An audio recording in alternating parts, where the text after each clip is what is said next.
Yes, this is quite an historic house. It was, I believe, built in the very late 1700s, maybe the 1790s. The original section is at the door and to the right, going in this direction, and the addition probably came around 1810, 1815, would be my guess. It was owned for many years by a man named Jesse Wood. The Wood family had this property for several generations. Uh, he was a successful farmer, but also a developer. A few of the houses in this area were built by him on speculation. It is now part of the campus of Vision Hudson Valley. It's a private nonprofit organization, regionally based, but headquartered right here on this property.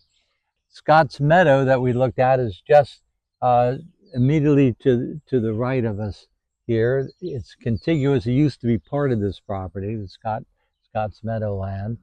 But this was the home from 1942 onward of the famous surrealist artist Kurt Seligmann. He was Swiss, but lived for a time in, I believe, in Germany and fled during the Holocaust. He was of Jewish ancestry, and he married a woman whose family owned the famous Wildenstein gallery in New York and in Paris. They were famous auctioneers of some of the great artworks of the world. And he fled, came to America, and the two of them came up here, bought this property, and Kurt took the barn and repurposed it into his gallery, into his studio. And they were very active in providing refuge for refugees from the Holocaust in the 1930s. And they came up here, like people like Chagall. Chagall was a visitor here. Many of the great surrealist and modern abstract painters would come up here and spend weekends and sometimes short summer months here with the Seligmanns. And so this really became quite well known to some great American artists throughout the 1940s, 50s, and 60s. Kurt died in 1962. His widow, Arlette, continued to live here until her death about 30 years ago. And she kept chickens here and sold eggs. Here, this woman from one of the greatest families in America in terms of art collections and art sales and so forth. Very cosmopolitan, sophisticated, but just loving living in the foothills of Sugarloaf Mountain and in the little hamlet of Sugarloaf.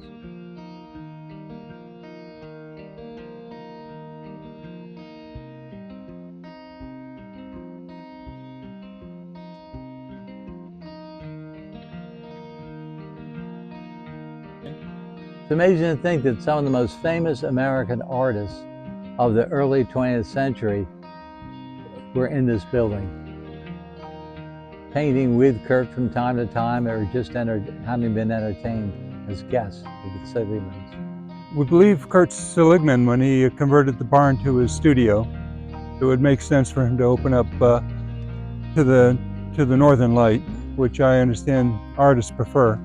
That was done by a woman by the name of Shane Haysom, Haysom. South African born, from a distinguished South African family. They emigrated to this area. Her sculptures of animals are found in major galleries and museums around the world. This tree was probably planted in about 1810, 1820. And we've just lost it over the last 2 or 3 years.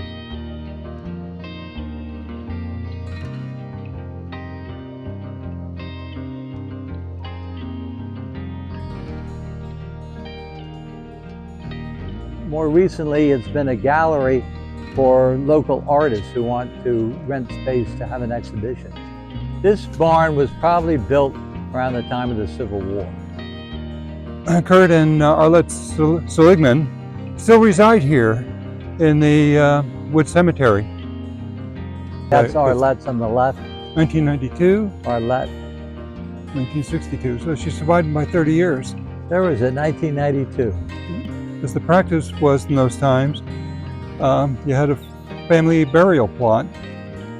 And so this, I believe, started as the Wood family burial plot. Yeah, or graveyard. They didn't even Graveyard. call them cemeteries in those days.